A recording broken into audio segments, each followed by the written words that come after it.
Bom, então, o que a gente está tentando trabalhar, né, um pouco lá desde o início, até das nossas aulas iniciais, a gente está querendo ver efeitos de ordem superiores numa grandeza física que nós selecionamos, que é a questão do momento magnético, né? Então, para nós, aí a grandeza que é importante para nós, estamos trabalhando um pouco, é a anomalia ligada ao momento magnético anômalo, que é o fator G-2, né, sobre 2. Então, já tinha dito que, sobretudo no caso do muon,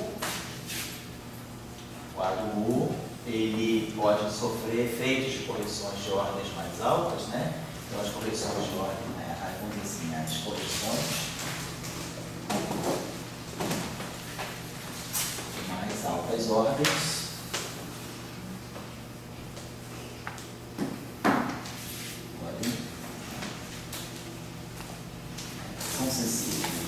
são sensíveis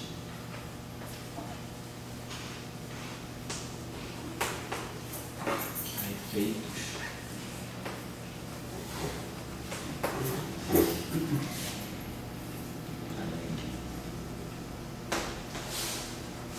sagrado.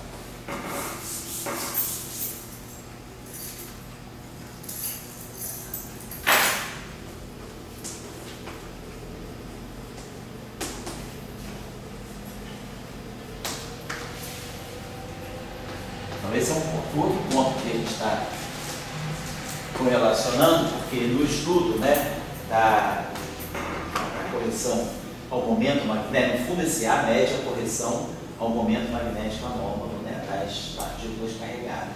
Mas aí a gente está fazendo uma análise paralela, que seria a análise da interação corrente-corrente, quer dizer, potenciais, né? Vamos dizer assim, potenciais.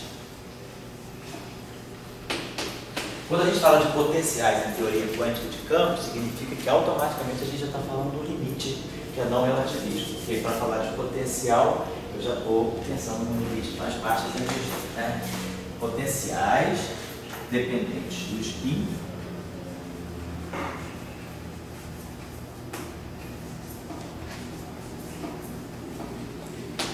a partir, né?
Então, o que nós tínhamos visto, basicamente, né, nos estudos nas aulas anteriores, é que, seja no caso do spinel, no caso do spinel, a gente usando a conhecida decomposição de Gordon, né, no caso do spinel, então, a gente mostrou, vocês tiraram aqui vários exemplos de correntes, né, de decomposição de Gordon corrente, em que a gente chega a contribuição, né? Contribuição explícita, né? No caso do spin-meio, por exemplo, né? Então, vamos colocar aqui para colocar em caráter já. No caso de um spin-S, então, para que a gente estiver falando de um spin-S, então nós vamos estar falando de uma partícula carregada massiva com spin-S, né? Então, a corrente associada, né? V composta, ela Gordon, né? Segundo o esquema de decomposição de Gordon, então, revela uma parte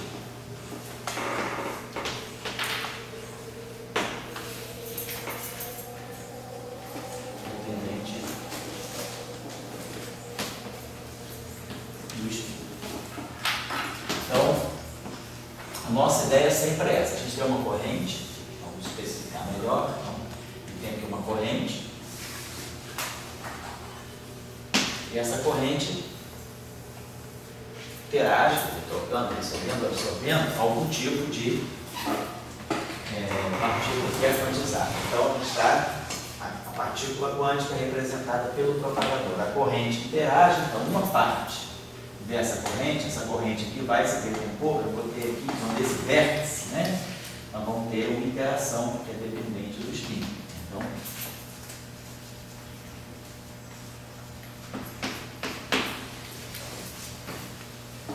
essa interação dependente do spin é que vai ser importante. Claro, se eu tiver aqui do outro lado uma outra corrente, então eu tenho uma interação entre duas correntes. Essa corrente pode estar representando, por exemplo, uma partícula de repouso, é uma distribuição de carga. Então tem a interação corrente-corrente devido à troca, né, de um propagador, devido à troca de alguma partícula virtual.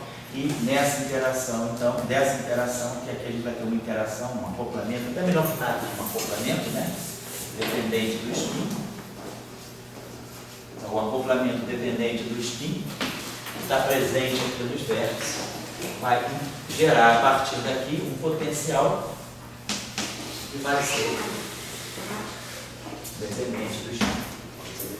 Então, esse é o esquema que a gente está trabalhando, né? Então, nós estamos conectando essas duas discussões, porque a gente começou a se preocupar com a questão das propriedades magnéticas das partículas carregadas, e aí a gente viu que essas propriedades magnéticas elas estão ligadas ao spin, que também seria interessante, até porque é um assunto de interesse atual, estudar, né, vários tipos de potenciais dependentes do spin, para poder ver se a gente pode fazer testes com modelos novos, né, que revelem algum tipo de grau de liberdade além do modelo padrão. Um pouco essa que é a ideia, né? Então, vocês já fizeram bastante. Então, só para fazer para quem está fora do curso, que não está presente, né, quem está assistindo o curso fora, então eu ia pedir, vocês já terminaram, então conseguiram fazer, no caso, daquele espinorial, como que vocês fizeram foi no caso daquele espinorial,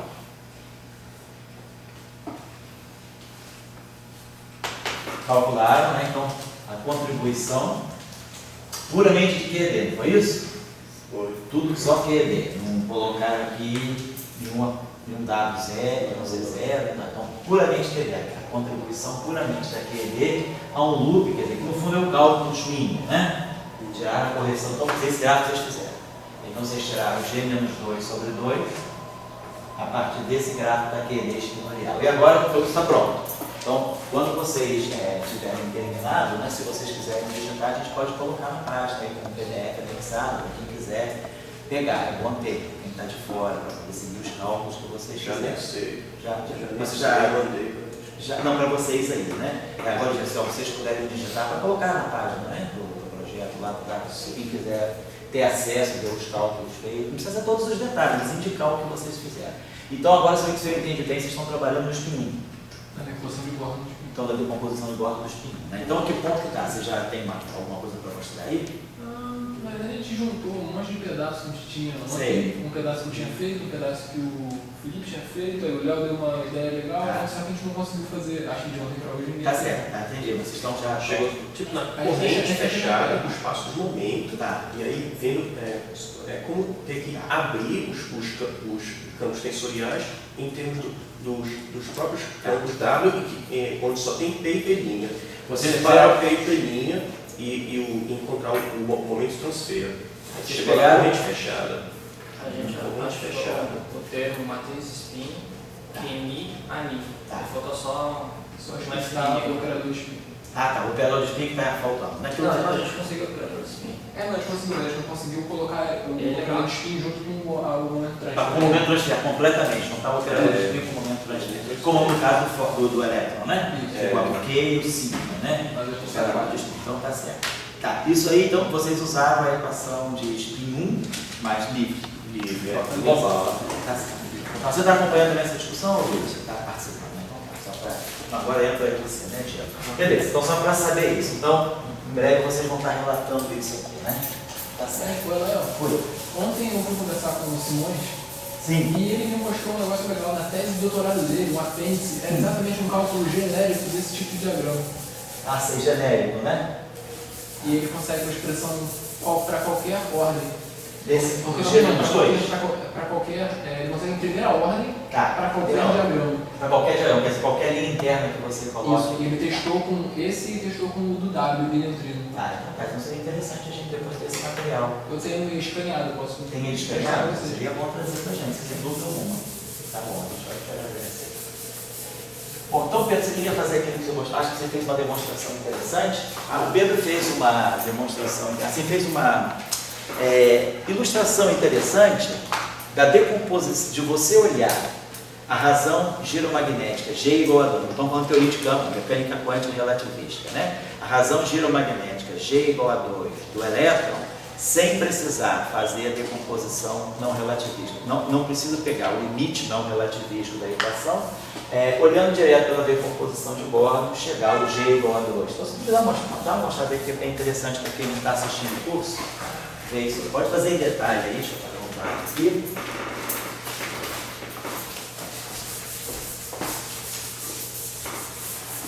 Eu acho que é uma maneira, por exemplo, que em geral não está nos livros, né? Nos livros, em geral, se vai para a equação de Pauli, e da equação de Pauli, a gente chega ao valor G igual a 2. Mas eu achei interessante fazer isso diretamente vamos dizer, na versão relativística fechada, usando a equação de Born. Pode parar, né?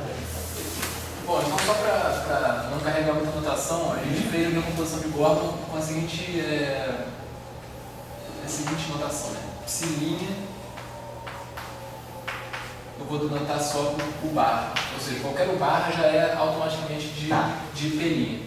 Mesma coisa para o U, não vou ficar escrevendo U de P, vou escrever só U, certo? Então, ali, Mas o não é de P'.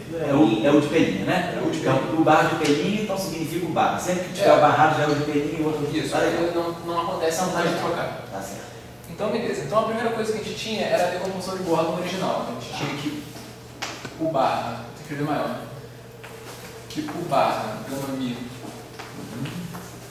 U era igual a 1 sobre 2n do momento total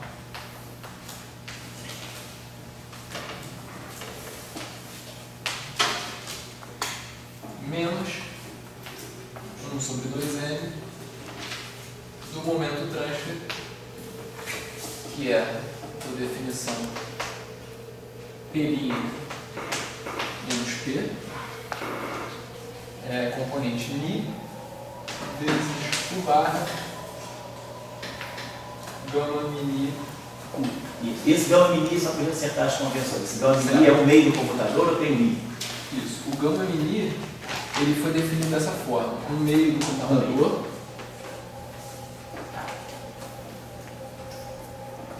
e eu vou reescrever esse cara em termos dos geradores de spin, ou seja, que são, na verdade, dados por isso aqui, menos 2 e sigma mini.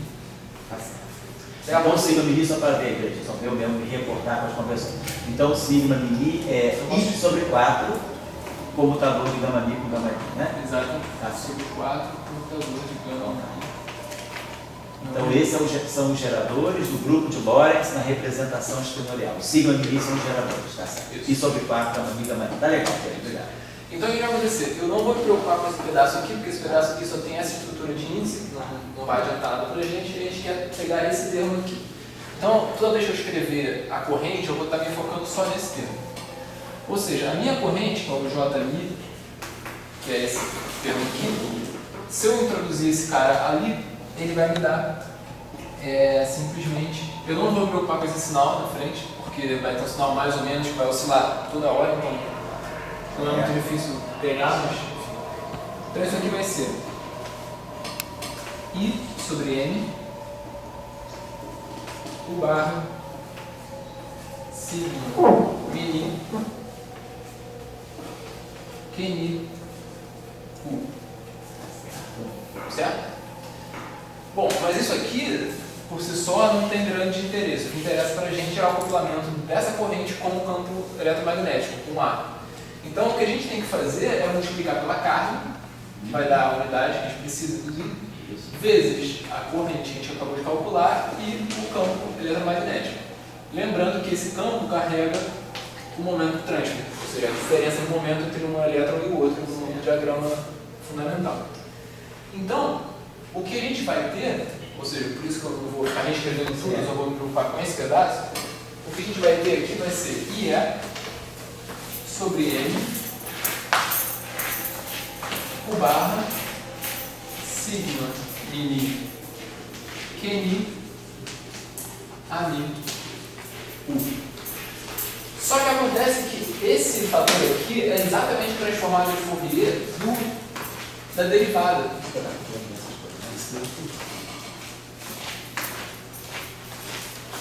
Ou seja, eu posso dizer que essa derivada é precisamente I, QNI, AMI. Certo? Então o que acontece? Esse fator aqui nada mais é do que sigma mini dni AMI. Esse cara aqui é antissimétrico e esse cara aqui pode ser antissimetrizado. O que vai dar, então, nossa corrente, nossa interação agora, né, que é esse treco aqui, vai ser, tirando o fator I, que ele já está carregado aqui no Q, isso aqui vai me dar E sobre 2N, por causa da antissimetrização desse indivíduo, o barra sigma mini F mini, e tem um sinal que troca também, mas não estou me preocupando com o sinal, vezes 1. Certo? Bom, o que a gente quer não é qualquer gerador do grupo de Lorentz. O que a gente quer são os geradores espaço-espaço, são geradores de spin, certo? Não são os boosts, são as rotações. Então, o que a gente vai se preocupar aqui não são com nenhuma componente que tenha 0 e I. Ou seja, a gente vai simplesmente usar isso aqui, esse pedaço dessa soma. Certo? Vai se preocupar só com as componentes espaciais. Acontece que sigma e j ele pode ser definido como um meio de epsilon e jk sigma k. Certo? Então só para escrever isso aqui melhor. Vamos assim melhor. Certo? E, por uma coincidência muito bem-vinda, o F e J, um meio de epsilon e jk F e J é precisamente o campo magnético. Ou seja, esse produto aqui, que nada mais é do que isso, vai me dar F sobre 2N, o barra sigma K BK vezes 1. Sendo que sigma K é esse, pode botar um tio aqui. Ou seja, aqui tem o fator do magnetron de Bohr, então a gente descobre que o G é igual a 2, automaticamente. A gente não precisou fazer nenhuma suposição sobre o U sendo relativístico ou não relativístico. Eu acho que dá para fazer a mesma coisa para o spin igual 1. Pois é, o que a gente está esperando agora é isso. Então vocês estão basicamente na mesma direção, só que tentando montar a matriz de spin em conexão com o momento transfer, no termo do momento transfer, né? Tá certo. Tá joia. Tá bom, deixa eu dar uma olhadinha nessa aqui. Eu vou aproveitar as equações aqui para fazer uma elaboração aqui em cima. Vou apagar isso aqui. Só isso aqui. Então, o que o Pedro está, vocês aí estão se esforçando para mostrar é que vocês, pela decomposição de órgão, já podem fazer, né, a leitura de que a razão geomagnética do elétron é G igual a 2, né, sem precisar ter recurso à equação de Pauli. Vou demonstrar uma outra coisinha depois a vocês aí. E para quem também está meio chegando no curso agora, que é o Diego, né, na verdade, esse resultado aqui é um resultado genérico. Hoje nós sabemos que para qualquer spin S que seja maior do que zero, só excetuam-se os campos escalares, né? Independentemente do spin, desde que as partículas sejam relativísticas, a razão giromagnética é G igual a 2, independentemente do spin. Seja spin meio, spin 1, spin 3 meios, spin 2, talvez isso aqui é um resultado importante. Já tem diferentes maneiras de se chegar a isso, mas inclusive usando a argumentação, né, de que as partículas aparecem como excitações das teorias de corda dentro do ambiente de corda aberta, né, que corda tem que ser aberta para poder ter a carga elétrica, né, cordas fechadas são neutras, mas as cordas abertas, elas podem ter nas extremidades os números quânticos correspondentes às cargas, números quânticos de Young-Mills. Então, para cordas abertas, se mostra que o G é igual a 2 independentemente do spin. Vocês agora estão fazendo esse trabalho diretamente para o G igual a 1, porque nós temos, vamos dizer, necessidade de calcular correção ao momento magnético de partículas de spin 1, porque ainda não se tem medida para isso aí, devido ao fato dessas partículas decaírem muito rapidamente. Os Ws, né, são partículas com spin 1, elas são partículas que decaem rapidamente nas interações fracas, então o decaimento rápido do W é um fator impeditivo para a gente tirar uma medida precisa, né, dos momentos magnéticos. Eu queria fazer duas coisinhas aqui com vocês para chamar a atenção. É o seguinte: vamos aproveitar essa decomposição aqui, tá? E vamos pegar essa equação aqui e tem pelinha mais P. Então, pelinha é um momento aqui. Então, vamos pegar essa equação e vamos contrair. E é só fazer essa operação. Essa operação vai ser importante depois. Eu passei para vocês a referência do trabalho do Milchak, do Moody, né? Dos potenciais. Lá ele faz uma decomposição de Gauss, aproveitando isso aqui. Se a gente pegar essa equação aqui e contrair com P' mais P'Mi, eu vou estar contraindo isso aqui com P' mais P'Mi, então nós vamos produzir P' mais P'. Então, supondo que essa decomposição de Gauss a gente já fez lá. Então, aí aqui a gente vai ter U barrado, gama mi, U. E desse lado aqui, nós vamos ter P' mais P ao quadrado sobre 2N. Então, vamos ter P' mais P ao quadrado sobre 2N. Eu vou fazer exatamente esse produto escalar. E aqui, vamos estar com menos 1 sobre 2N, que é P mais P' mais P'Mi, QI, barrado, sim, a gama mi, certo? Bom, então tá certo. Então isso aqui, esqueci de colocar o barrado, deixa eu ver, vou botar isso aqui na nossa. Isso aqui que é importante, P' mais P ao quadrado, faz o papel de uma densidade, o barrado, e aí o termo vem para cá. Aqui, só uma coisinha de novo, né? Se a gente usar a equação de Dirac aqui, nós temos que gama mi P'Mi, né? U de P é igual a N U, certo? Usando a equação de Dirac, né? Gama mi P'Mi menos N U é igual a zero. A equação de Dirac também é positiva, né? No espaço dos momentos, gama mi P'Mi menos N igual a zero. Então, vamos fazer. Então, esse termo aqui, ele vai produzir um N, então, e o P', essa equação aqui, se eu pegar essa equação, é a equação adjunta, né? Quer dizer, eu tenho que U barrado gama mi P'Mi menos N é igual a zero. Então, claro, se eu fizer a mesma coisa para U barrado de P', né? Se eu fizer essa equação, a equação na forma BRA, né? Na equação adjunta, mas P', aqui é a mesma equação de Dirac, só que escrita no espaço adjunto. Então, esse pedacinho aqui dá NU, e esse pedacinho aqui também dá NU. Então, isso que está aqui, usando a equação de Dirac, isso que está aqui para nós, é 2N U barrado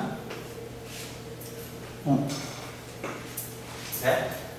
Que o gama mi P'Mi virou N. O gama mi P'Mi virou N. Então, Isso aqui para nós é o barrado 1, certo? Usei a equação de Dirac aqui, usei a equação de Dirac aqui, então dá um fator 2n, né? Esse pedaço aqui dá n, o barrado u, e esse pedaço aqui também dá n, o barrado u. Então estou sempre seguindo a notação do Pedro, que o barrado já está implícito pelinho. Então esse termo aqui, deixa eu apagar, deu isso aqui usando a equação de Dirac, tanto aqui quanto aqui.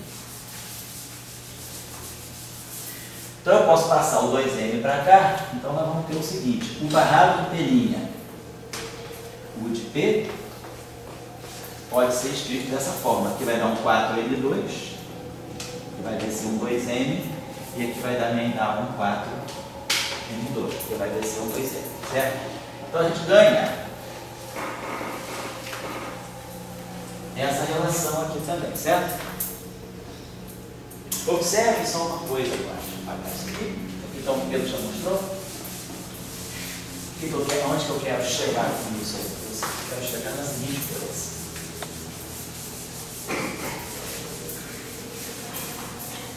Então essa parte aqui é a parte dependente do spin. O spin está aqui.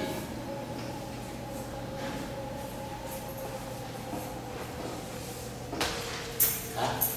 Suponhamos então que eu tenho um vértice, que eu tenho uma interação do tipo Yukawa.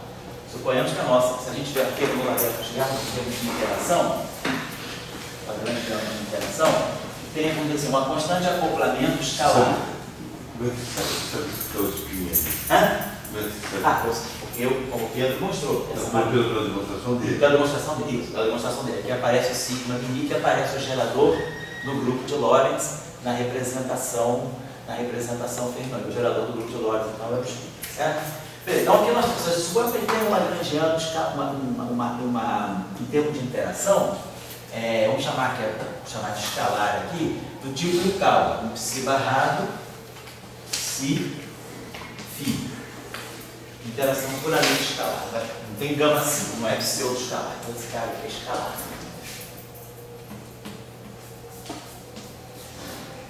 Bom, então se a gente colocar essa interação aqui, se eu agora fizer, no fundo, ao fazer a transformada de Fourier daquele vértice, eu estou pegando isso aqui. Aqui atenção, só uma coisinha. Essa corrente que está aqui é a corrente com shell. Quer dizer, eu estou usando as equações de movimento aqui abundantemente. Para a gente tirar a decomposição de Gordon, a gente usou a equação de Dirac. Então, essas são funções de onda ou shell. Quando a gente tem o lagrangiano de interação, na verdade, esse termo aqui, se eu fizer a transformada de Fourier disso, eu vou ganhar um psi barrado de pelinha, psi de P, e aqui um φ de Q, né? A gente fez a chamada de Fourier. Agora, esses objetos que estão aqui, eles são um termo da ação, um termo do lagrangiano. Então, aqui não necessariamente no lagrangiano, nós não usamos as equações de campo, né? Os campos que estão no lagrangiano, que vão ser quantizados, eles estão off-shell. A gente está justamente quantizando todas as flutuações. Não é o campo que representa a partícula quântica em certo momento, bem definido, um estado bem definido, né? Um estado bem montado, com todos os números quânticos bem definidos. É o termo da ação. Então, no termo da ação, não vou usar isso aqui. Isso aqui só vai ser válido, imagine o seguinte, que eu tenha essa corrente aqui, seja uma corrente externa. Suponhamos que nós estejamos naquela situação, né? Eu acho que a gente encaminhou na aula passada, a partir da ação, chegar ao potencial. A gente fez isso na aula passada, não fez? A gente fez a transformada de Fourier, aí mostrava que aparecia o propagador, não é isso? Acho que a gente chegou a fazer isso aí na aula anterior. A gente pegava esse termo aqui, colocava a corrente, interagindo com o campo, aí tirava, né, substituía o campo por D'Alembertiana menos 1 corrente, aí ficava uma coisa que é corrente, propagador, corrente. Não é isso? A fórmula, como é isso que a gente fez na aula passada? Retrasada, né? Retrasada. Só queria chamar a atenção disso depois. A gente vai retomar isso aqui. Então, agora eu estou querendo chamar a atenção para o seguinte. Então, aquilo que eu tinha escrito aqui, suponhamos que eu tenho aqui uma corrente que represente uma certa distribuição de carga. Essa partícula aqui, isso aqui é uma densidade. Então, olhando aqui, ó, isso aqui é uma densidade, né? Uma densidade pode ser, se eu multiplicar por 1 é, isso aqui vai ser uma densidade de carga. Então, essa corrente aqui, ela vai estar trocando o campo que eu vou querer quantizar. A corrente vai interagir com uma outra corrente, que a gente colocou. Aqui a gente tem um J de X, aqui a gente tem o J de Y, e aqui a gente tem o propagador, né? Quer dizer, que vai fazer o φ de x, daqui a função de Green. A função de Green, G de x menos Y. Então, faz a conexão entre os dois termos. Então, se a gente usar aqui essa corrente aqui observa, esse campo aqui eu não estou quantizando, isso aqui é a minha partícula e interagindo com uma outra partícula, que é o fixo, eu estou quantizando, é o campo trocado. Eu quero saber a interação, se eu somar, se eu pegar os efeitos virtuais, né, dessa partícula que é trocada, como se eu tivesse um elétron, outro elétron, esses dois elétrons estão interagindo, trocando fótons, por exemplo. Vão estar trocando fótons. Então, o fóton é o objeto quantizado e os elétrons fazem o papel da fonte externa, que é fixa. Não estou quantizando a fonte externa é fixa, eu dou uma densidade de corrente, dou uma partícula num certo ponto, na distribuição delta de Dirac. Então, nesse caso, nós estamos usando que a corrente externa representa a partícula um shell. Então, nesse caso aqui, a gente podia pensar, suponhamos que eu esteja falando de dois elétrons em repouso. Então, se eu tenho dois elétrons que estão em posições fixas, ou duas partículas trocando alguma coisa. Então, esse termo aqui, se a gente analisar bem, esse termo aqui, ó, P' ao quadrado, P' mais P ao quadrado, isso aqui é P' ao quadrado. Mas essa partícula é um shell. Então, isso aqui, usando a equação de Dirac, P' ao quadrado é N2. Mais P ao quadrado, que é o outro N2. Mais 2P'. 2P' escalar P. Suponhamos que eu tenho os objetos em repouso. Tenho P', quer dizer, essa corrente, na verdade, né, ela está representando, os objetos estão em repouso. Eu estou pegando U barra de P' e esse U de P. Então, se eu tenho isso aqui é o quê? Energia, isso aqui é. Se eu estou no referencial de repouso, isso aqui é N0. Escalar N0. Então, esse produto escalar vai dar 2N2 também. Tá? Estou pegando essa situação. Então, se eu estou no referencial de repouso da partícula, isso aqui dá 4N2. Né? A gente teria alguma coisa do tipo 4N. A gente pegaria essa decomposição aqui, então nos interessaria essa parte e a parte do momento transfer. Mas se os objetos estão em repouso, outra coisa, eu estou fazendo a interação com o escalar, né? Então, se eu pensar que eu estou numa aproximação não relativista, então esse objeto aqui, isso é bastante importante para nós, porque esse aqui é o momento transfer. Então, esse eu me lembro bem, é P' menos P, que é o momento transfer. E aqui a gente tem um fator de 2N2, 4N2, né? O que é importante aqui ter um N2. Então, no limite não relativístico, é importante aqui no limite não relativístico, é que a gente pode desprezar esse termo aqui, quer dizer, Q, I, né, sobre 4N2, isso aqui vai tender a zero. Então, essa parte aqui, por exemplo, né, não vai ser importante para a interação, a não ser que a gente olhe, se a gente quiser olhar a estrutura de spin, mas no caso genérico, em que isso aqui é não relativista, o que a gente faz sempre na aproximação não relativista é desprezar o termo de momento transfer frente ao na verdade isso aqui é Q sobre 2M, né? O que é importante é isso aqui, que é a energia de repouso, e aí eu tenho um outro 2M aqui, isso aqui já pode ser desprezado. Então a aproximação não relativista, ela está muito nisso aqui, é módulo do momento transfer ser muito menor do que a massa de repouso da partícula. Isso aqui já configura, né, a aproximação não relativista. Então eu queria chamar a atenção para esse fato aqui, de que na aproximação não relativista, no limite até estático também, essa equação que está dando para nós, ou por identidade. No limite estático, né, eu não tenho momento transfer, o momento transfer é zero, e aí eu tenho que isso aqui vira 4, então fico barrado com o barrado. Então isso aqui, no limite estático, a gente tem essa identidade, mas no limite que não é estático, mas é não relativístico, a gente perde informação sobre esse termo aqui, por causa dessa razão que a gente vai produzir aqui. E é sobre 2M. Só queria mostrar isso aqui um instantinho e fazer vamos avançar aqui mais uma coisinha só para olhar bem esse limite não relativista. Deixa eu apagar isso aqui. Se a gente pegar aqui a função de onda, então vamos olhar a estrutura da função de onda de Dirac.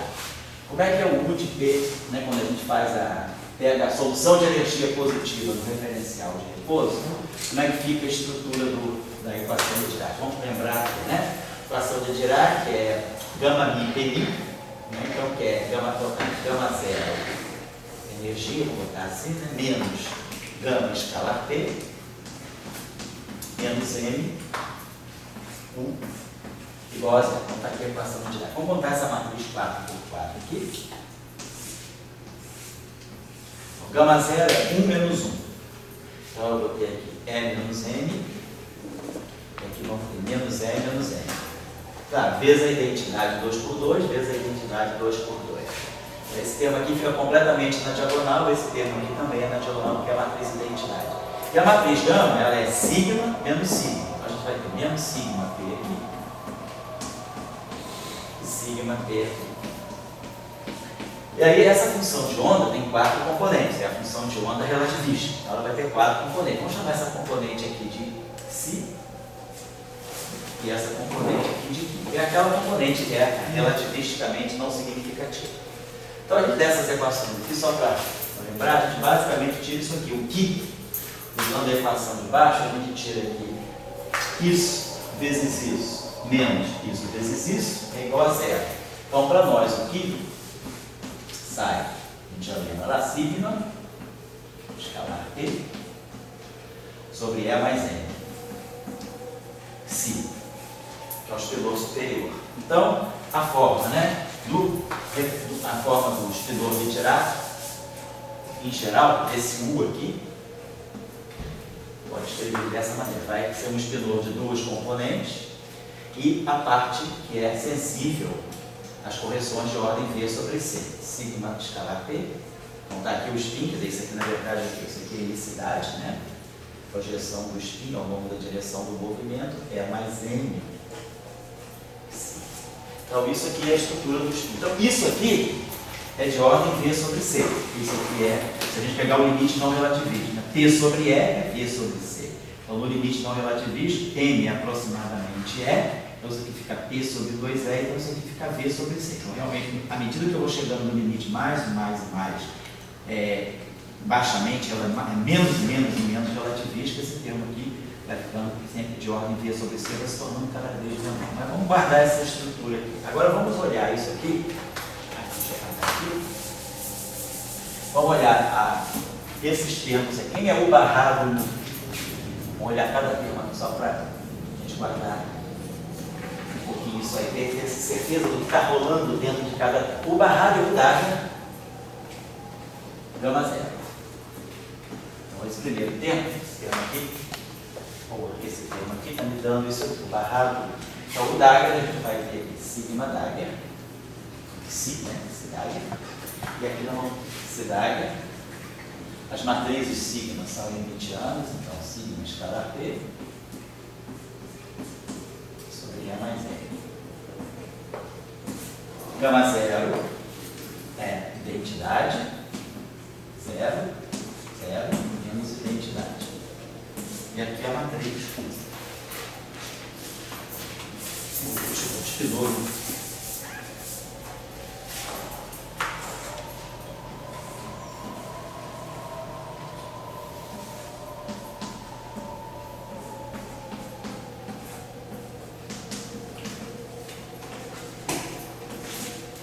Então, essa grandeza, o barrado, se barrado, si. Se Dagger, si. Aí agora eu estou separando, então por isso que aparece o Dagger, né? Eu tirei o gama zero, eu tirei o barrado, eu estou indo já numa direção, numa descrição não relativismo, mas galileana, porque agora eu estou falando do Dagger, não do barrado. Mas automaticamente isso sai do formalismo. No momento que eu explicito, né? A matriz gama zero, eu estou quebrando, o que é relativismo do que não é relativismo. Agora, então esse termo aqui vai aparecer com sinal mais e esse aqui vai ficar com sinal menos. Então, eu vou fazer esse produto aqui. Então, tira essa matriz, já fiz o produto dessa matriz por esse espinor. Esse fica com a identidade e esse pega menos a identidade.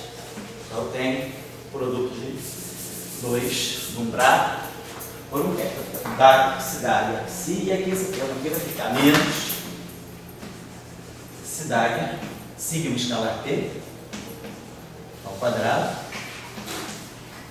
sigma escalar P sobre E mais M, sigma escalar P ao quadrado, sobre E mais M ao quadrado, si. Né?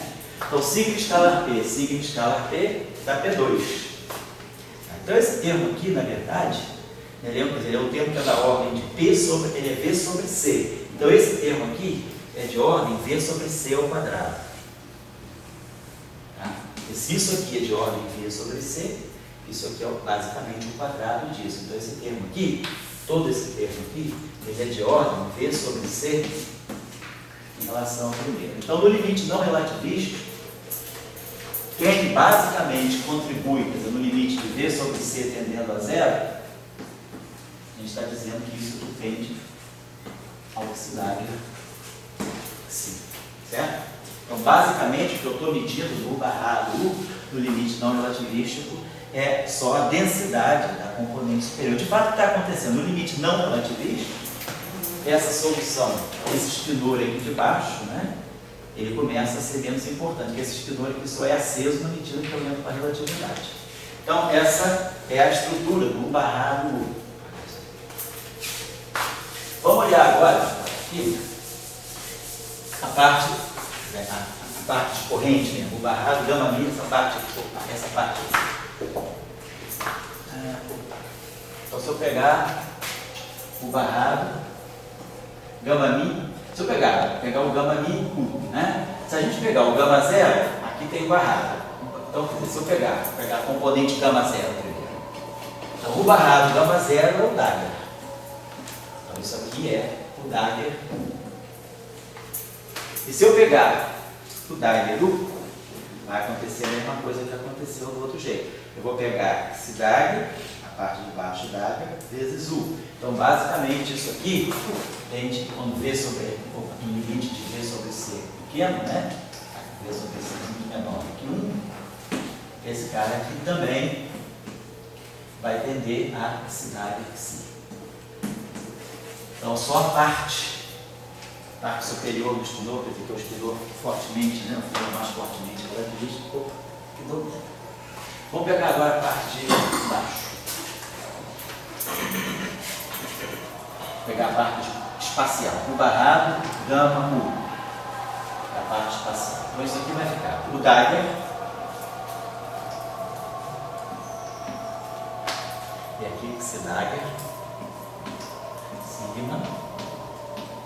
Escalar P. Sobre E mais M. O Dagger, gama zero. Vamos lá. Gama zero. 1, 0, 0, menos 1.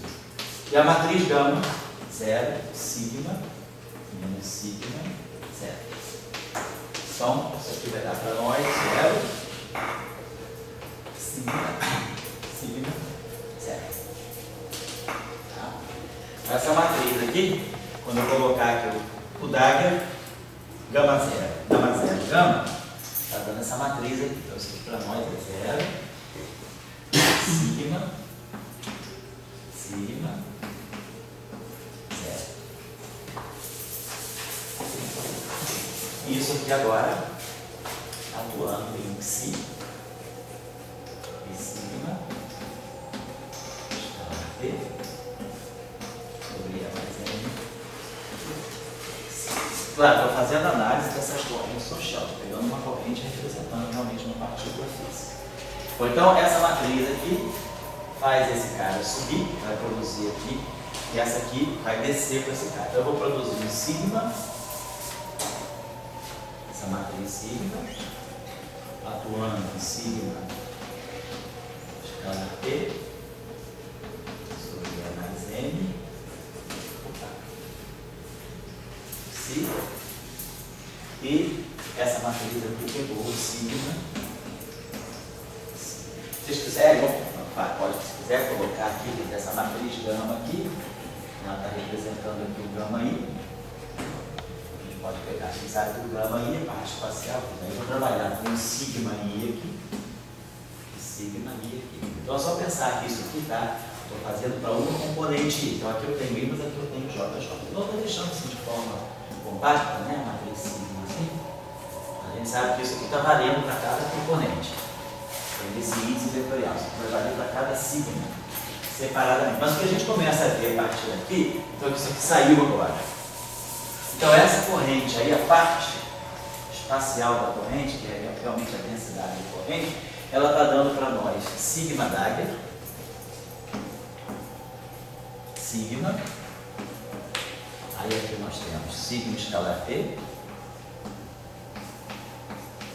sobre E mais M psi, e depois a outra parte aqui, que é mais psi Dagger.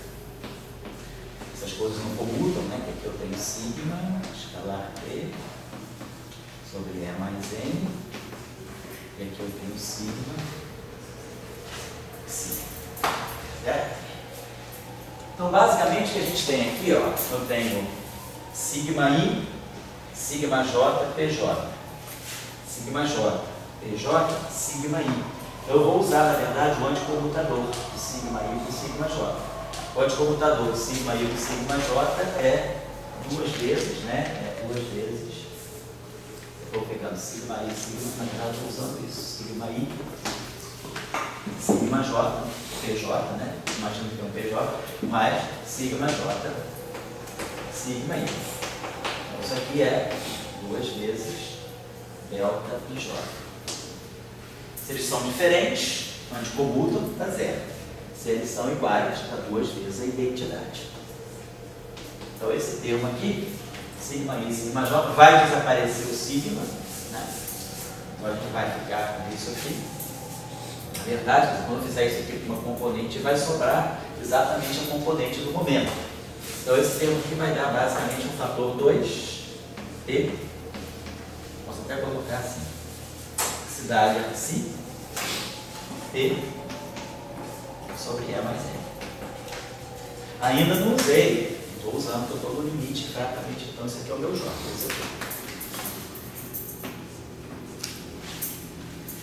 Então, nesse caso aqui, essa parte, ela está dando proporcional à velocidade. Então, isso aqui, se a gente pegar o limite não relativístico, isso aqui tende a E, então isso aqui é P sobre E. Então, isso aqui é V sobre C. De fato, a gente sabe, isso aqui é a densidade J de corrente. A corrente é a densidade de corrente. Se eu botar um E na frente, é a densidade de corrente. A densidade de corrente é a densidade de carga, e isso aqui seria o V sobre C, seria o V. Então, a gente está chegando àquela relação que é uma relação que vem da equação de continuidade. A densidade de corrente é a densidade de carga vezes a velocidade. Então, a gente está só mostrando qual é a estrutura, né, de cada termo. Então, se a gente olhar no limite não relativístico, a gente vê que esse termo aqui, ele sobrevive, a parte espacial dele, a parte temporal dele, fica isso aqui, quer dizer, ela independe da velocidade, mas a parte espacial ela vai depender desse V sobre C. Mas o spin desapareceu daqui, certo? Não ficou mais com a matriz de spin, os sigmas desapareceram, estou querendo chamar a atenção. Então, essa corrente aqui, o que nós estamos dizendo é isso aqui. Se eu pegar o barrado gama mi U e fizer aqui, né, a aproximação não relativista, a gente pegar isso aqui, não vou nem vou pegar um limite de V sobre C pequeno, muito menor do que 1. Então, vai ter que essa componente aqui, que é a componente J0, ela fica no tipo psi, que é a densidade, e a componente espacial, ela sai da ordem de V sobre C, vezes a densidade. Certo? Se não for, isso aqui é geral. Se não for aproximação não relativista, eu fico com P sobre E mais M. Mas a gente sabe que isso aqui é de ordem V sobre C. Quanto mais próxima, mais relativística for a partícula, menor fica isso aqui. Quanto mais relativística, mais momento ela vai tendo. Esse termo aqui vai ganhando mais contribuição do momento, que é desprezando a massa. Então, tende a P sobre E. P sobre E, V sobre C, se a massa tender a zero. E vamos dar uma olhadinha aqui na parte só do momento transfere. Então, já olhando cada partezinha aí da decomposição de bloco.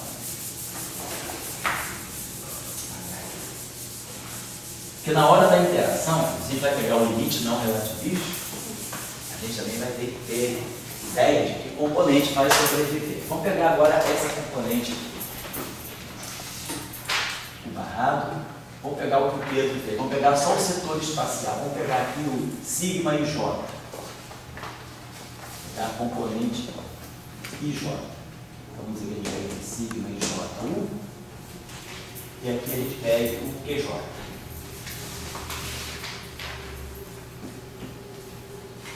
Vamos olhar a parte só do spin, parte puramente dependente do spin. Teria a parte lá do sigma 0i, que é a parte que vai entrar com o campo elétrico. A parte QIJ, a parte espacial, é que vai gerar o campo magnético. Vamos olhar aqui de novo. Então, isso aqui para nós, é só como primeiro olhar, vamos escrever logo isso aqui como sendo Dagger gama 0. Então, gama 0 está lá para nós. É 1, 0, 0, menos 1. E o Pedro tinha feito sigma e J epsilon I JK sigma K 0, 0, sigma. Não é isso, Pedro? Sigma e J é isso, né? Ele é o comutador, né, dos gamas, né? Então, a antidiagonal, ela depois mais. Né? Então, agora, multiplicando pelo gama 0, então isso aqui vai ficar sigma 0, 0, menos sigma. Agora sim, sigma menos sigma por causa da multiplicação com o gama 0. Então, ficar aqui Dagger. Gama 0, sigma e J, então tem o epsilon e JK. Então aqui nós vamos ter sigma K, 0, 0, menos sigma K, 1, o epsilon e J, K, QJ. Tá? QJ é sigma K.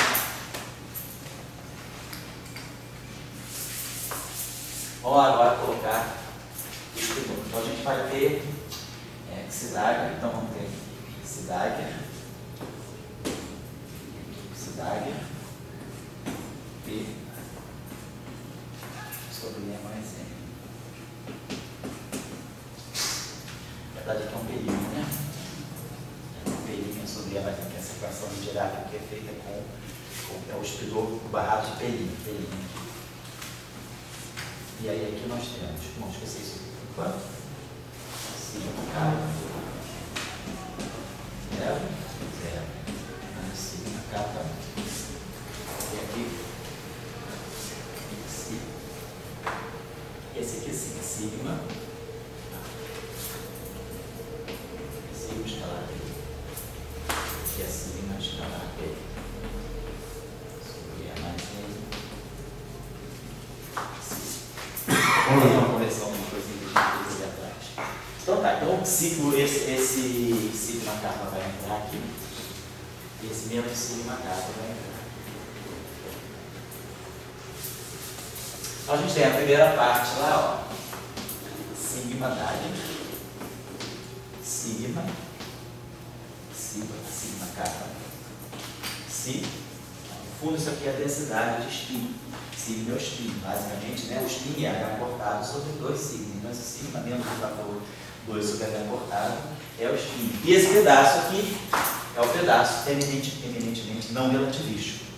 É esse pedaço aqui, quer dizer, ele vai ser de ordem V sobre C ao quadrado. Nesse termo aqui. Então, a gente vê que, de fato, nesse setor aqui da corrente, ó, o que está saindo daqui é, basicamente, um momento magnético. Então, isso aqui é a parte, né, de puramente de spin, a parte não relativística, do spin SO3, do spin não relativístico, e vai sair epsilon I JK QJ. E aí, claro, o QJ está pegando, se a gente pegar o AI, né, a gente vai produzir aqui o rotacional, vai ser o P, então a gente vai ganhar exatamente isso aqui. Sigma Dagger, sigma, si, escalar. Se a gente pensar, a gente está falando isso, esse QJ, né? Aí, quando eu pegar essa corrente aqui, né? Ela vai interagindo com isso tudo e vai ficar a mi. Então significa que eu estou pegando esse índice J, vai ser o meu AI. Né? Então eu vou produzir um QJ aí. Então, isso aqui, como o Pedro tinha falado, isso aqui é o rotacional de A, o espaço dos momentos. Se o campo magnético for uniforme, né, o rotacional de A é B, então esse carinha está aqui. Então, isso aqui vai mudar. O PJ aí é o B, então isso aqui me dá a componente K do B, então BK, sigma K, que é sigma escala B.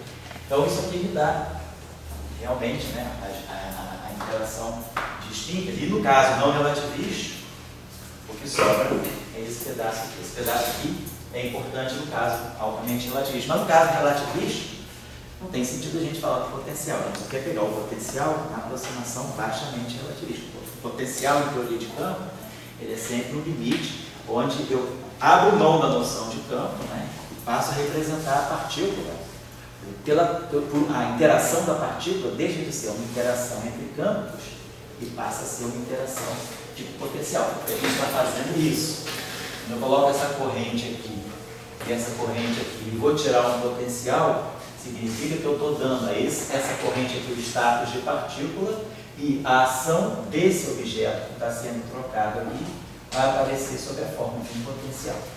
Tinha colocado na aula passada que basicamente o potencial é transformado de Fourier do 1 sobre Q2 mais N2. Então, cada termo desse, deixa eu apagar aqui, então cada termo desse tem uma importância, né, em relação na aproximação não relativista. Fica claro que o que dá a interação de espinho, o que dá a densidade de carga, o que dá a densidade de corrente. Deixa eu apagar isso aqui para fazer essa consideração com vocês. Então, como nós fizemos a decomposição agora, né? Quando nós pegamos esse termo aqui, fizemos aquela, vou pegar, manter sempre o barrado de P', U de P. Então, segundo a decomposição de Born que nós fizemos, isso aqui deu P' mais P ao quadrado sobre 4N2. E aqui o barrado U. E depois o outro termo aqui, que eu não sei se era mais ou menos, mas era alguma coisa do tipo P' menos, né? 1 sobre 4N2. 1 sobre 4N2, obrigado. P' mais P. I, né? Q. I. O barrado, gama mini, né? Que entra o gama mini, é isso? Né? É isso que a gente tem aqui. Então, se nós fizermos uma interação com um escalar, então se esse vértice aqui, se essa corrente é proveniente, né, está associada a essa interação, vamos dizer, uma interação, vamos chamar aqui G escalar, né? Um G escalar, uma constante de acoplamento tipo Yukawa dessa interação. Então, esse campo aqui, essa corrente aqui, tá? Esse pedaço aqui, deixa eu apagar isso aqui, é o pedaço que vai dominar no caso relativístico. Então, isso aqui, no caso não no limite, não relativista, então sobrevive no limite não relativista.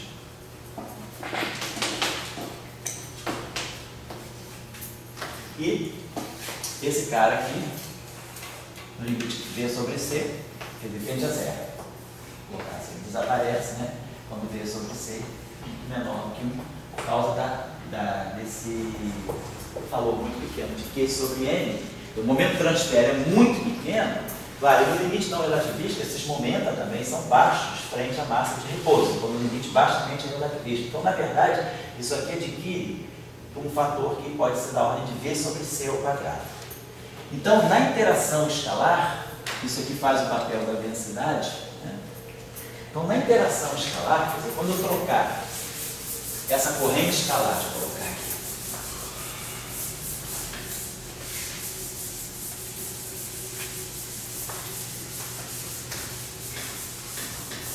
então, na interação escalar, eu vou pegar essa corrente aqui, o barrado U, né? Trocar essa interação. Então, aquilo que vocês estavam vendo aqui, né?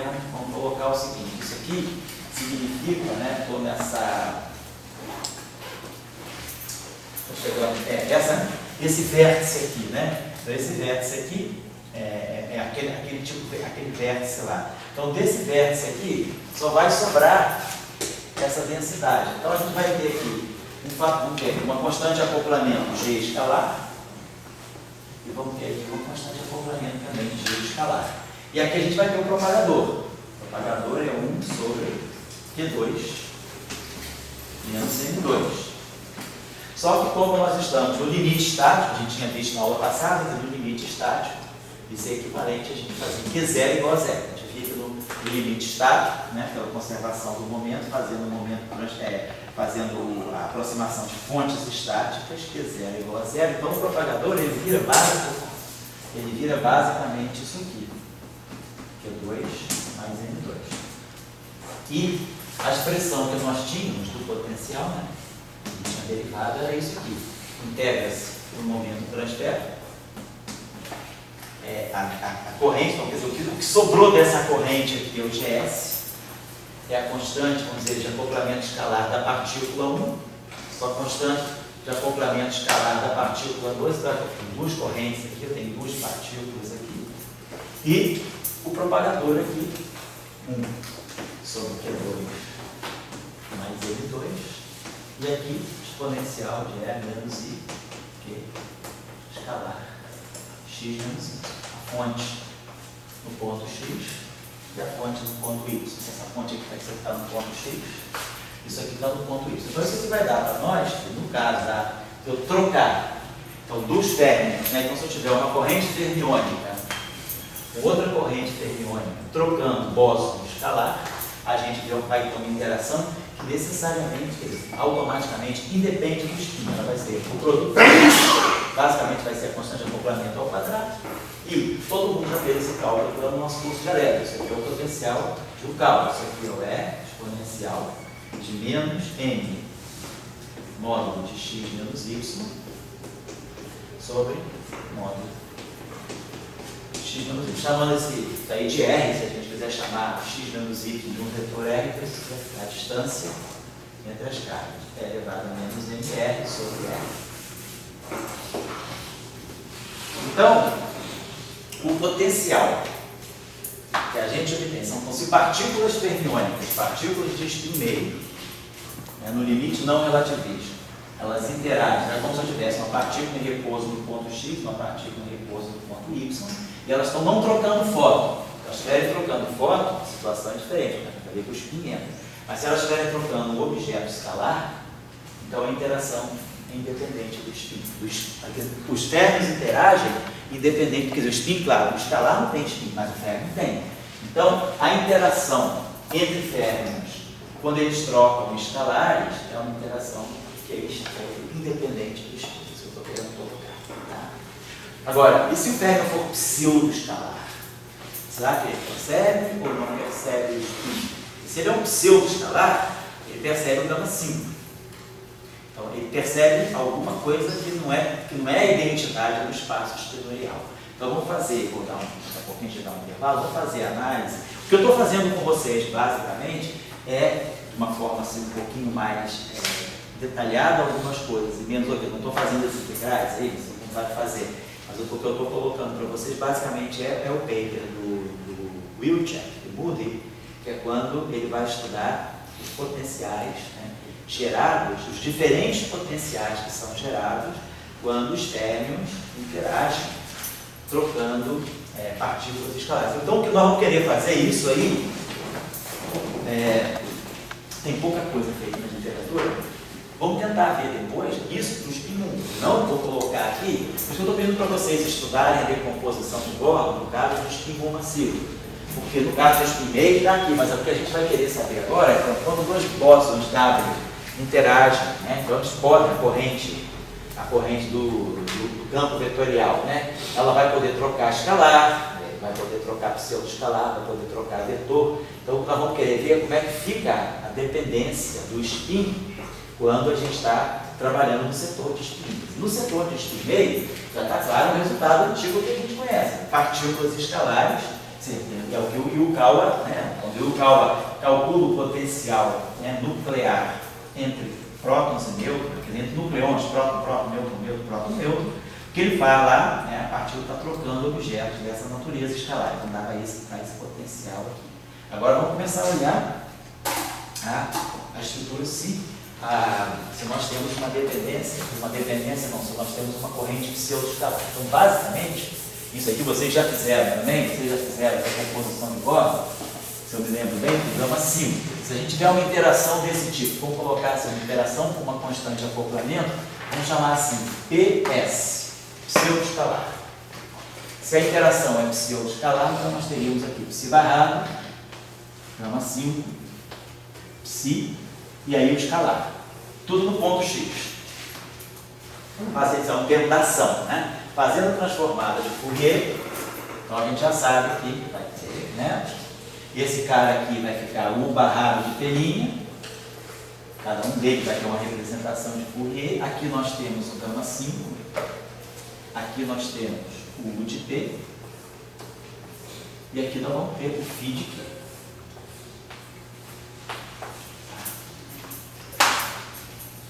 E aí, esse objeto aqui, que vocês já calcularam, né? Essa corrente aqui, nós vamos ter uma corrente do barrado, e basicamente o que a gente vai ter aqui vai ser a corrente, o barrado, gama 5U, trocando agora o pseudo-escalar com o barrado gama 5U, né? Recebendo esse pseudo. Então, eu vou estar trocando aqui um pseudo-escalar. O propagador dele é o mesmo. O que vai mudar um pouco agora vai ser, né, devido à troca do pseudo-escalar. Vamos dar uma olhadinha nessa equação aqui melhor. Vai ser a estrutura de spin, certo? Alguma coisa de spin está contida aqui, porque de qualquer maneira, gama 5 é a matriz de quiralidade. Então, gama 5, ela pode não medir o spin direto, mas ela está ligada à quiralidade. Ela consegue, no limite, né, em que a massa tende a zero, por exemplo, ela acaba coincidindo com a helicidade. Então, essa matriz aqui, ela tem uma relação com a helicidade. Ela percebe não tanto o spin em si, mas a projeção do spin na direção do movimento, que é a helicidade. Vou dar um intervalinho agora, que são 5 vou dar um intervalo de 10 minutos, porque hoje também vou fazer o Paulo Longuista. Fala aí. Só uma questão assim que a gente estava pensando, Tá. acho que a discussão do Pedro funcionaria no caso seguinte. A discussão, pois é, a gente falou, eu conversei com o Pedro sobre isso. Tem uma questão que eu acho importante, assim. Fala. Isso não fica claro no spin meio. No spin meio, ele conseguiu tirar G igual a 2 sem fazer o limite da Isso, exatamente. Mas no caso spin 1, a gente tem aquela questão de ter que utilizar a condição subsidiária. Isso. E no caso spin 1, se você for fazer, você toma um limite de relativístico e também de campos fracos. Isso. Então tem essa de campos fracos, você precisa usar ela. Isso. Tem jogo essa questão, não sei se talvez É isso, eu tinha conversado com o Pedro, por isso eu quero que vocês façam um teste para mim. Seria interessante se vocês vissem se realmente eu consigo, se o G igual a 2 sai independentemente do limite para qualquer spin, ou se isso é uma característica mais do spin meio. Pois é, porque no caso dos spins mais altos, a gente tem condições subsidiárias também. E lá no caso do spin 1, né? Campo vetorial, a condição subsidiária seria dMi igual a zero, ou seja, a energia desses dados zero, né? Menos o momento escalar W, isso aqui é a condição subsidiária do espaço dos momentos, né? A condição subsidiária do campo massivo, tipo próprio. Então, no espaço dos momentos, deixa eu apagar isso aqui, a gente tem o análogo dessa relação, no caso espitorial, quando a gente mostrou que aquele espidor inferior, né? Que o espidor retira, ele tem duas componentes, dois biespidores, mas que esse biespidor aqui é sigma P sobre E mais M. Se, quando eu estou dizendo que essa componente aqui relativisticamente é fraca frente a essa, aqui a mesma coisa acontece, só que o que eu tenho aqui é P sobre E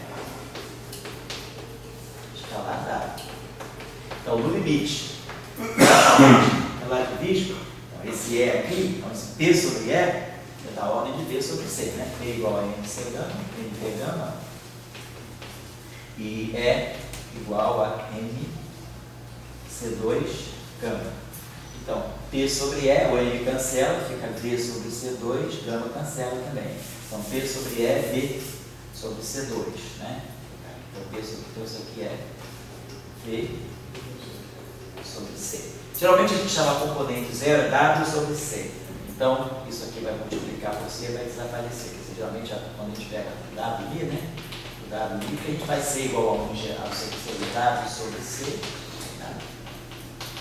Até por causa da questão da dimensão. Então, aí esse C sobe cancela. Então, na verdade, a gente tem que W0 é V sobre C do W. Então, no limite não relativista para o campo vetorial, a componente temporal dele é fraca, é o que vai ser descrito. Quem domina o campo no limite não relativista é o setor vetorial, o que é bom, porque esse setor vetorial tem 3 graus de liberdade, que são justamente os graus de liberdade do spin 1. Então, a gente sabe que esse campo aqui no limite não relativista deve estar descrevendo uma partícula do spin 1, porque isso aqui salta fora, quer dizer, a parte escalar vai embora e a parte vetorial fica, então fica no spin 1. Então eu jogo agora essa equação subsidiária. Então o que é o spin agora? Então, se a gente for olhar o spin SO3, é a matriz, é o epsilon no fundo. Então eu acho que, também, a minha pergunta é, o Pedro tinha me mostrado um pouco, eu não tenho certeza se vai conseguir, eu digo, o problema não é nem ter certeza, é um que tem muita intuição. Eu acho, particularmente, eu acho que para a gente ver o G, a partícula é relativística, mas a gente, para ver o G, você coloca um campo magnético externo. Vamos imaginar que você coloca um campo magnético externo constante. Então, eu acho que é razoável você já pescar isso pelo limite não relativista. Então, para mim, é garantido que no limite não relativista eu vejo G igual a 2. Aquelas folhas que eu passei para vocês, está lá. A gente calcula o G igual a 2 justamente no limite não relativista. A gente bota o acoplamento mínimo e faz as aproximações da condição subsidiária e a gente ganha lá G igual a 2. Mas aí, claro, eu tenho que introduzir essa interação. Vocês viram lá. A gente não consegue G igual a 2 se a gente não introduzir a interação não mínima que a gente sabe que tem lá do SO2.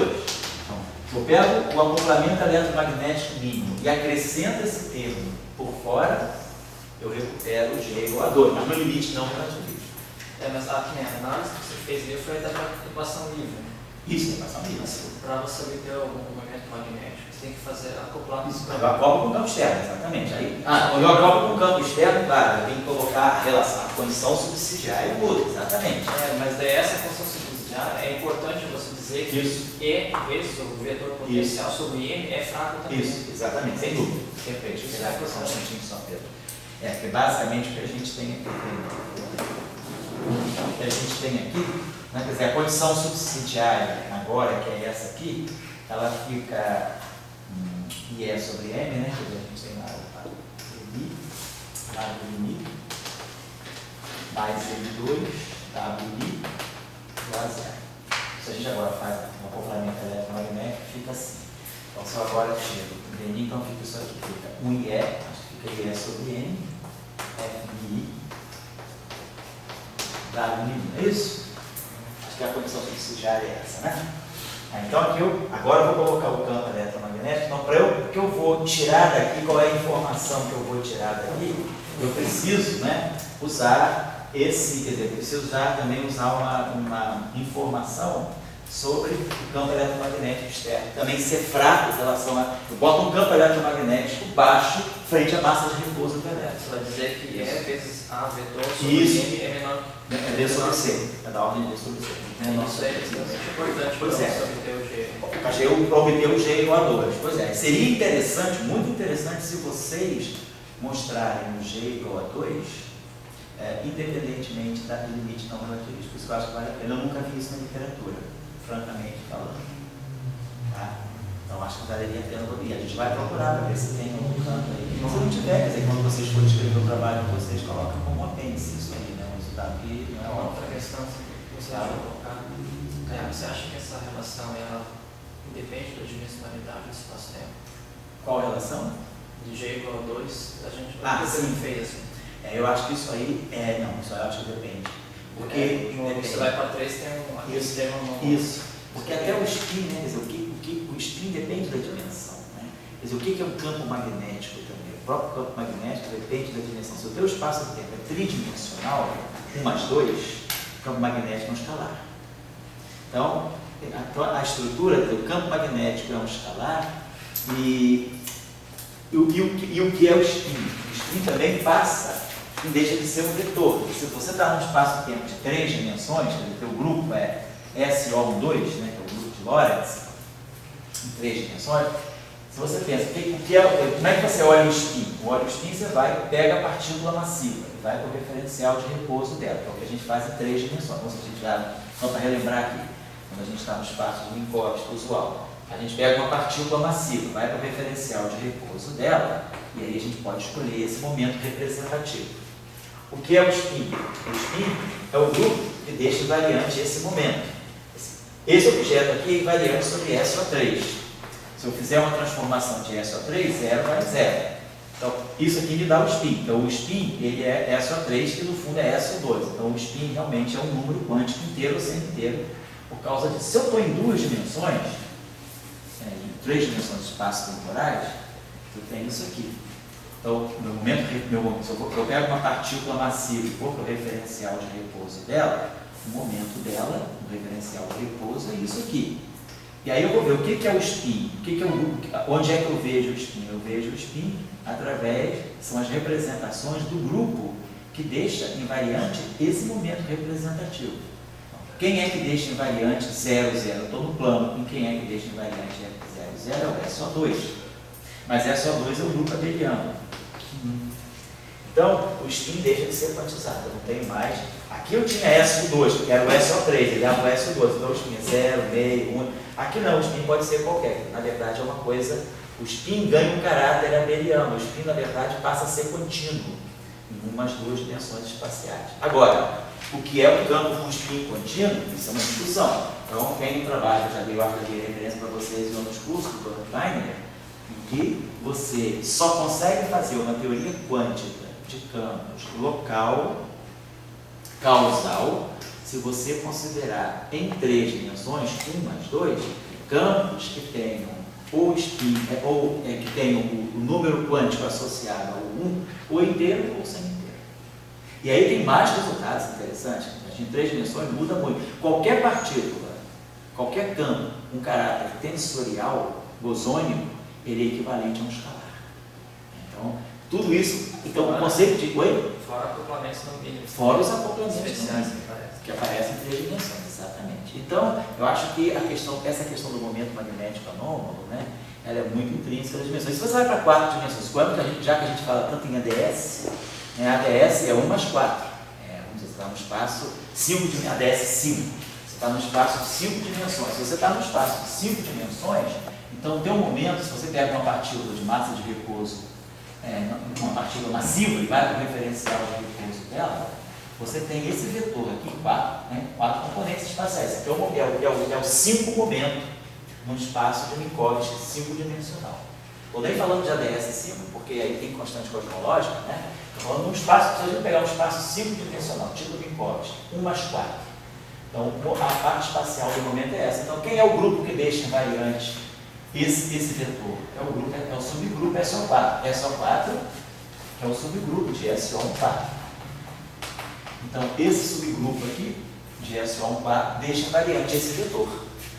Se eu fizer qualquer transformação de SO4, eu não toco no M, e o 0 vai no 0. Mas SO4 é SO2, processo 2.